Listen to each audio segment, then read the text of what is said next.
Para que as diferentes partes do nosso corpo possam se comunicar, é necessário mensageiros químicos chamados hormônios. Diferentes estruturas produzem uma grande variedade de hormônios, e veremos o que são e como funcionam neste vídeo do Fisiologia Humana.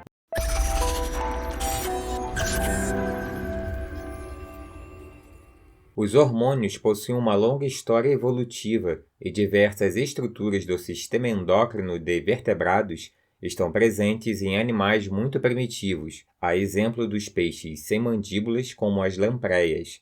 Possivelmente, estas estruturas já estavam presentes há 500 bilhões de anos atrás. Para que o corpo funcione de forma adequada, as células precisam se comunicar, e elas fazem isso através do processo de sinalização celular. Há vários tipos de sinalização celular diferentes, e temos um vídeo no canal especificamente abordando este assunto. O link está na descrição. Entre esses tipos de sinalização está a hormonal. A visão clássica da sinalização hormonal é aquela onde células sinalizadoras liberam um mensageiro químico, os hormônios, dentro do sistema vascular, que irá atuar em células distantes, chamadas de células-alvo. Este tipo de sinalização é chamada de endócrina. A definição de hormônios foi estendida e hoje, moléculas que são liberadas fora da corrente sanguínea e chegam aos seus alvos por difusão também são chamadas de hormônios. Nesta aula, vamos abordar a sinalização hormonal endócrina, que é aquela onde os hormônios são liberados dentro da corrente sanguínea. A ação específica de cada hormônio não será detalhada e a ênfase será em entender o funcionamento geral do sistema endócrino e dos hormônios. Os hormônios atuam especificamente sobre as células-alvo e não sobre outras, porque somente as células-alvo possuem receptores que se ligam ao hormônio. Dependendo do hormônio, ele pode atuar sobre mais ou menos tipos celulares, dependendo de quais células têm receptores para ele. As células sinalizadoras que produzem os hormônios estão usualmente agrupadas em estruturas especializadas chamadas de glândulas endócrinas. Observe esta figura. Ela mostra todas as estruturas anatômicas produtoras de hormônios. Observe que as estruturas produtoras de hormônios endócrinos estão espalhadas por todo o organismo, desde o sistema nervoso central até o tecido adiposo. O hipotálamo é uma região central que possui íntima relação com a glândula hipófise. Estas duas estruturas conjuntamente controlam o funcionamento das demais glândulas do organismo. O hipotálamo é uma região do cérebro que atua principalmente no controle das funções vegetativas do organismo, que são aquelas que não possuímos controle.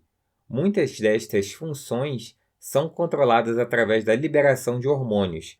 Grande parte destes hormônios são chamados de fatores ou hormônios de liberação, já que vão controlar a liberação de hormônios na hipófise. Portanto, uma parte importante do controle metabólico do hipotálamo se dá pelo seu controle da hipófise. O hipotálamo também produz dois outros hormônios que então são encaminhados para a hipófise e secretados por esta glândula, que é a ocitocina e a vasopressina, chamado também de hormônio antidiurético. A hipófise é uma glândula situada no sistema nervoso central e, como já vimos, é controlada pelo hipotálamo. Vimos que o hipotálamo libera diversos hormônios que controlam a liberação de hormônios hipofisários. A hipófise é dividida em hipófise anterior e posterior. A hipófise anterior ou adenohipófise libera os hormônios prolactina, hormônio folículo estimulante, hormônio luteinizante, hormônio liberador de tireotropina, hormônio adrenocórtico trópico e o hormônio do crescimento. A hipófise posterior ou neurohipófise libera os hormônios que são produzidos no hipotálamo, a ocitocina e a vasopressina. Outro grupo importante de hormônios produzidos na hipófise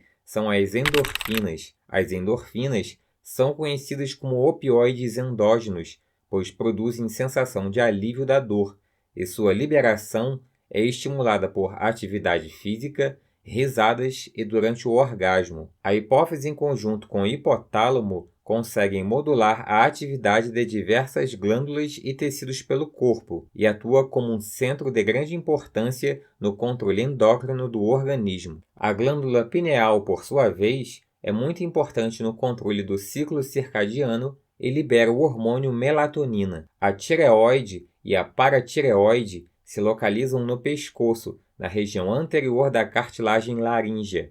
A tireoide libera os hormônios da tireoide, a triiodotironina e a tiroxina, mais conhecidos como T3 e T4 respectivamente, sendo fundamentais no controle do metabolismo em geral. Também libera a calcitonina, importante no metabolismo do cálcio. A paratireoide libera o paratormônio, também fundamental no metabolismo do cálcio. O timo, localizado no mediastino anterior, libera a timosina, hormônio importante do processo de diferenciação de linfócitos. O sistema gastrointestinal também libera hormônios, que atuam no processo de digestão e controle do apetite. Esses hormônios são a colicistoquinina, secretina, gastrina, peptídeo insulinotrópico dependente de glicose, motilina e grelina. As glândulas adrenais ou suprarrenais liberam diferentes hormônios com variadas funções, atuando em diversas funções metabólicas. Esses hormônios são o cortisol, aldosterona, adrenalina, noradrenalina e testosterona. O pâncreas libera hormônios essenciais no controle da glicemia,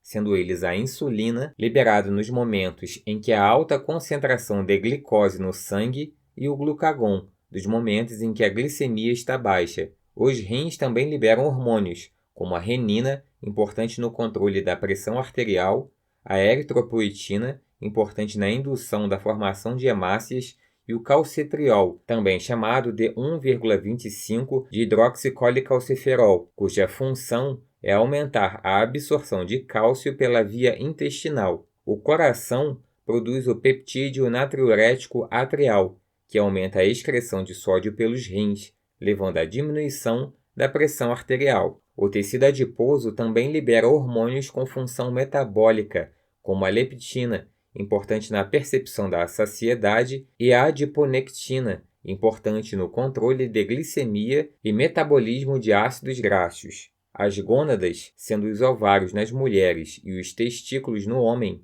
liberam hormônios fundamentais. Os testículos produzem a testosterona, hormônio com diversas funções anabólicas e que dão as características masculinas. Os ovários produzem os estrogênios e a progesterona, fundamentais nas características femininas e no processo de preparação e manutenção do útero para a gravidez. Músculos produzem moléculas chamadas de miocinas e algumas delas apresentam sinalização endócrina, atuando em tecidos distantes, como o cérebro. Outra estrutura que não está sempre presente, mas que produz hormônios, é a placenta. A placenta produz diversos hormônios, sendo os mais destacados a gonadotropina coriônica humana e a somatomamotropina, também conhecida como lactogênio placentário. Como se pode observar, há uma grande variedade de hormônios, e eles variam muito em sua estrutura. Os hormônios podem ser divididos em 3 classes gerais de acordo com sua estrutura.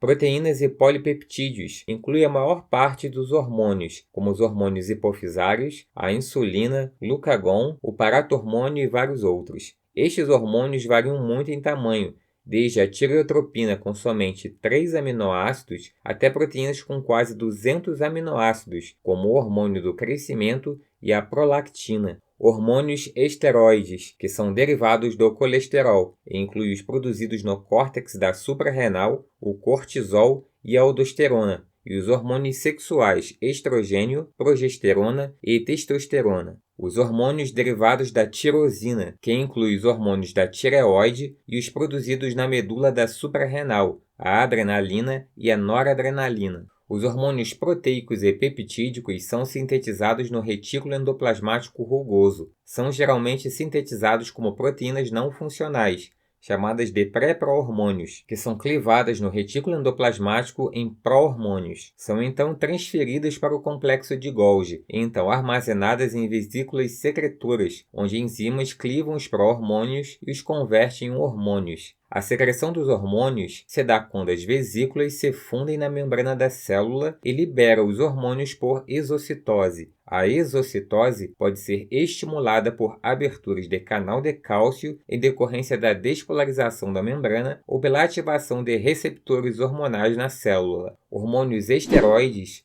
possuem estrutura similar ao do colesterol e, na maioria das vezes, são sintetizados a partir desta molécula. Os hormônios esteroides possuem estruturas cíclicas com ligações duplas alternadas chamadas de anéis aromáticos. Observe que a estrutura da testosterona e do estradiol são bastante semelhantes, de forma que a testosterona pode ser convertida em estradiol. Esse processo é chamado de aromatização e é catalisada pela enzima aromatase. Os hormônios aminados são derivados da tirosina e incluem dois grupos de hormônios, os hormônios da tireoide e da medula adrenal, as catecolaminas, que incluem a adrenalina e a noradrenalina.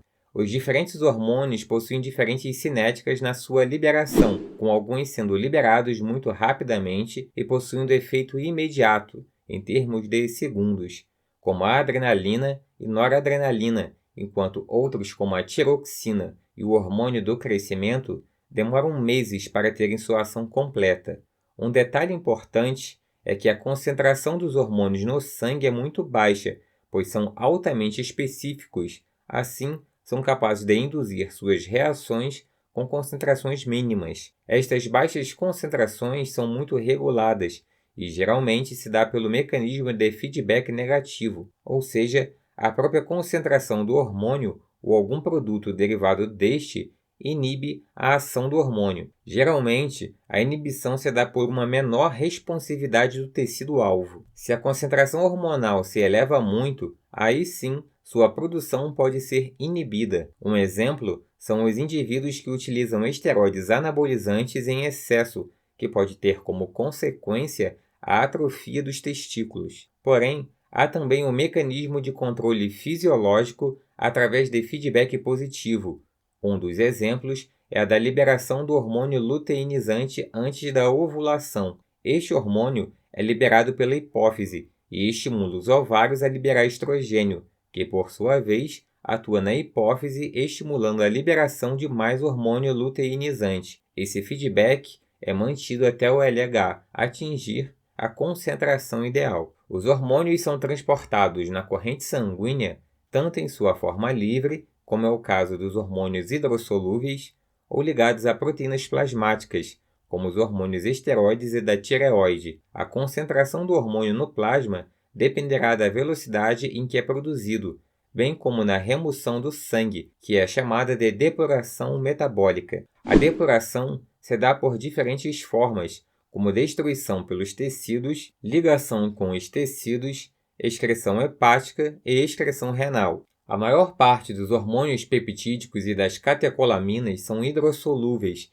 e são mais rapidamente degradadas. A meia-vida da angiotensina 2, por exemplo, é de menos de 1 minuto. Já os hormônios que se ligam a proteínas plasmáticas são degradados de forma muito mais lenta, podendo até mesmo permanecer vários dias na circulação. Depois que um hormônio é liberado na corrente sanguínea, para que ele exerça sua função, a primeira etapa é a de ligação ao receptor da célula-alvo. Os receptores podem tanto estar presentes na membrana celular, como no citoplasma ou núcleo. Os receptores na membrana são os para os hormônios proteicos, peptídicos e catecolaminas. Os hormônios no citoplasma são para os hormônios esteroides e os receptores no núcleo são para os hormônios da tireoide. Quando o hormônio se liga ao seu receptor, uma cascata de reações é iniciada na célula. Os receptores são muito específicos e somente um tipo de hormônio é capaz de se ligar a eles. As células de um tecido podem aumentar ou diminuir a produção de receptores dependendo da necessidade de cada tecido,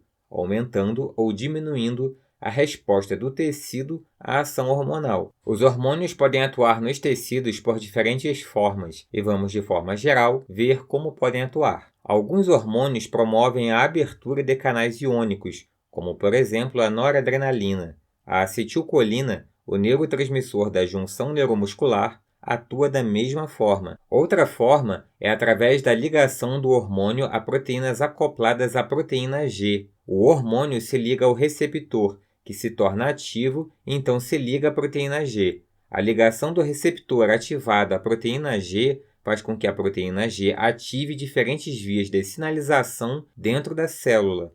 Outros receptores atuam diretamente como enzimas ou se associam diretamente a enzimas que eles ativam. Um exemplo deste tipo de hormônio é a leptina, liberada por células adiposas e importante na regulação do apetite. Entre os hormônios que se ligam a receptores dentro da célula estão os hormônios da tireoide, hormônios retinoides e vitamina D. Como são lipossolúveis, eles atravessam a membrana celular facilmente e chegam aos receptores. O complexo hormônio receptor ativado se liga ao DNA, induzindo a transcrição genética de genes específicos. Vimos que uma vez que os hormônios se ligam aos receptores, há o desencadeamento de uma série de respostas intracelulares.